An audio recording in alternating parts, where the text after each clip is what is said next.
Oi, tudo bem com vocês? Sejam muito bem-vindos. Que possamos hoje aprender um pouquinho de força centrípeta. Ou será força centrífuga? É porque muitas pessoas falam força centrífuga, mas o correto é a gente falar força centrípeta de acordo com as leis de Newton. Por que isso? Vamos pensar no seguinte. Vamos pensar nós dentro de um carro fazendo uma curva. O carro está fazendo uma curva, tá certo? O que acontece para um observador que esteja do lado de fora? O que ele vai estar vendo? Se ele for observar a pessoa dentro do carro, não tem nenhuma força aplicada sobre a pessoa, a não ser o peso, né? A força gravitacional atraindo ela e a força normal porque ela está sentada no assento do carro. Ah, mas quando eu estou fazendo a curva, eu sinto meu corpo sendo jogado para a parede do carro. Não, não é o seu corpo que está sendo jogado. Na realidade, o carro está fazendo uma curva e uma pessoa que está do lado de fora, como eu falei, no referencial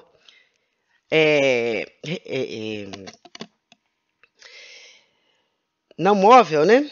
No referencial do lado de fora do carro, observando só o carro fazendo a curva, ele vai perceber que, na realidade, você que está sentado no carro, enquanto o carro está fazendo a curva, a sua tendência é continuar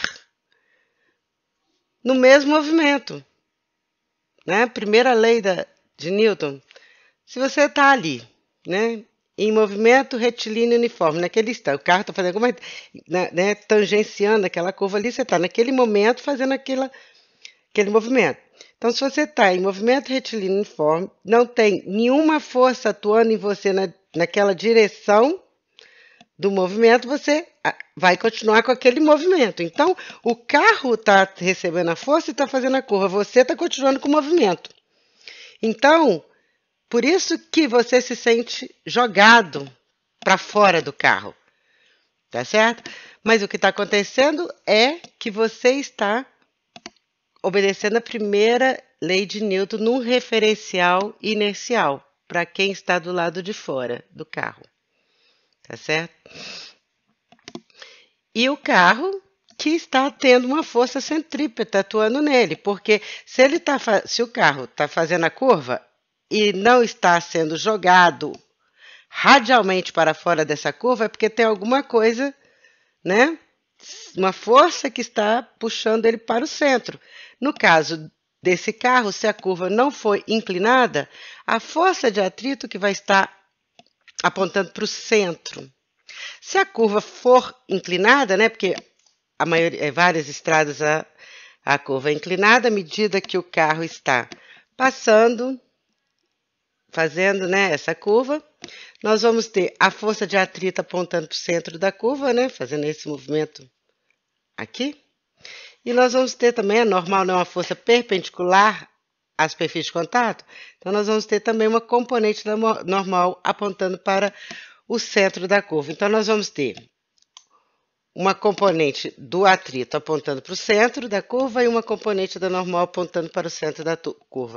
Então, nós vamos ter essas duas componentes de forças já conhecidas apontando para o centro da curva, que serão a soma dessas duas vai ser a nossa força centrípeta. Então, força centrípeta não é uma força nova. São forças que já existem, que você já conhece, pode ser o atrito, pode ser a componente do atrito, pode ser a tensão, pode ser o peso, tá certo? Pode ser a componente da normal, pode ser a normal e o peso. Ou seja, em um movimento circular, a somatória das forças na direção radial é igual à força centrípeta, que é igual a massa vezes a aceleração radial, onde a aceleração radial vai ser v ao quadrado, velocidade ao quadrado, sobre o raio da curva. Sendo essa velocidade constante, nós vamos ter aqui uma aceleração constante, v ao quadrado sobre r, ok? Então, nada mais é que a segunda lei de Newton. Força resultante igual a massa vezes aceleração. Só que antes a gente tinha aquele movimento, então nós tínhamos força resultante em x igual a massa vezes aceleração em x. Força resultante em y igual a massa vezes aceleração em y. Agora nós temos força resultante na direção do raio igual a massa vezes a aceleração radial, onde a aceleração radial é v ao quadrado sobre r, tá certo? Nós teremos a aceleração tangencial, que a tangencial ao quadrado mais a centrípeta ao quadrado, raiz quadrada, vai me dar o módulo da aceleração linear. Mas isso a gente vai ver mais à frente, tá certo? Por enquanto, a nossa aceleração tangencial vai ser zero, porque nós estamos considerando o módulo da velocidade constante. Ah, mas se a velocidade é constante, como que tem aceleração? Tem aceleração centrípeta, porque a aceleração centrípeta, ela depende. Por que ela existe? Porque a velocidade é um vetor. Então, o vetor aceleração, ele não é constante, porque à medida que está fazendo a curva, a direção e o sentido desse vetor estão variando.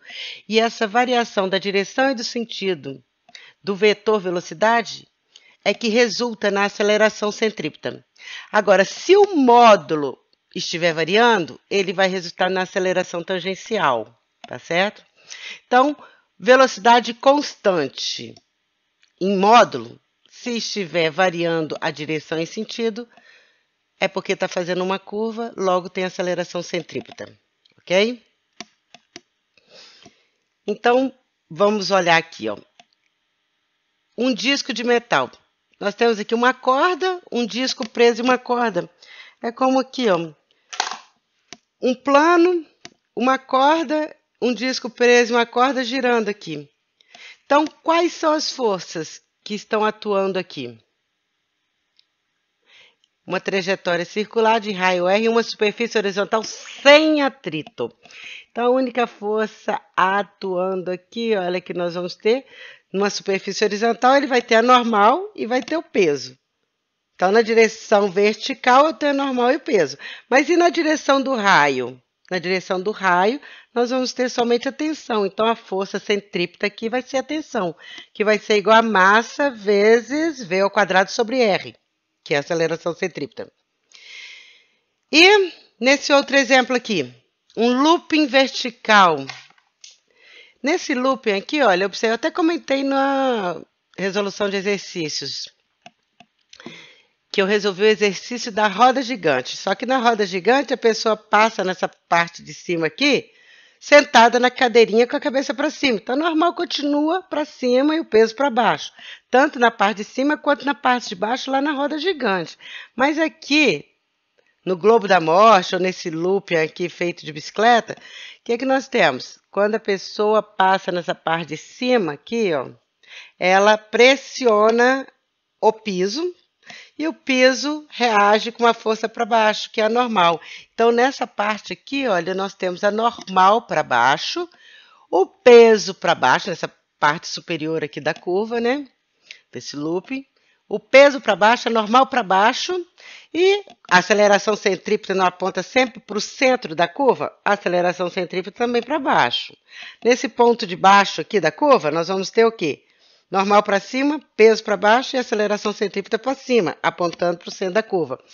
Então, só nesse ponto de cima aqui, o que é que nós teremos? Considerando o eixo Y positivo para cima, nós teremos menos a força normal, menos a força peso, porque vai estar contrário ao eixo Y, igual a massa vezes a aceleração. Só que a aceleração aponta para o centro da curva, então, nesse ponto de cima, ela vai estar apontando para baixo também, contrário ao eixo Y, por isso que aparece esse menos aqui também.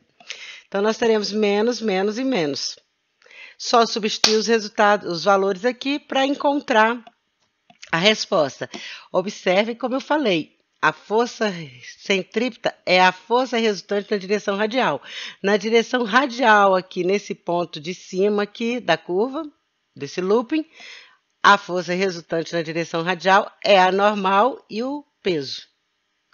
E A soma das duas vai ser a centrípeta, ok? Um carro em uma curva não compensada. Gente, uma curva não compensada é uma curva que não é inclinada. Então, o carro está fazendo uma curva, só que essa curva não tem esse ângulo aqui de compensação. Ela é plana. Então, ele está fazendo essa curva, o que vai segurar esse carro vai ser, olha aqui, ó, o desenho. O carrinho fazendo a curva, tá certo? A velocidade aqui, ó, tangenciando aqui esse ponto da curva. Aqui eu tenho a direção do raio da curva.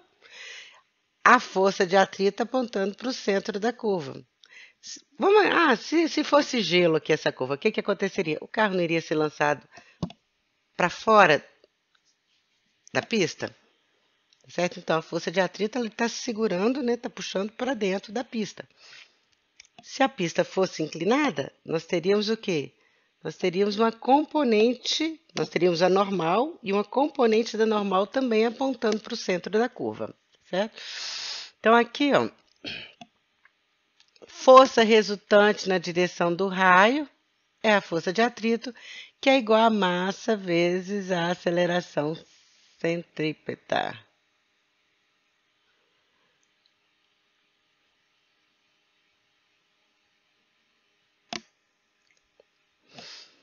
Como aqui é uma estrada plana, a força normal está na vertical, o peso está na mesma direção, em sentidos opostos à força normal.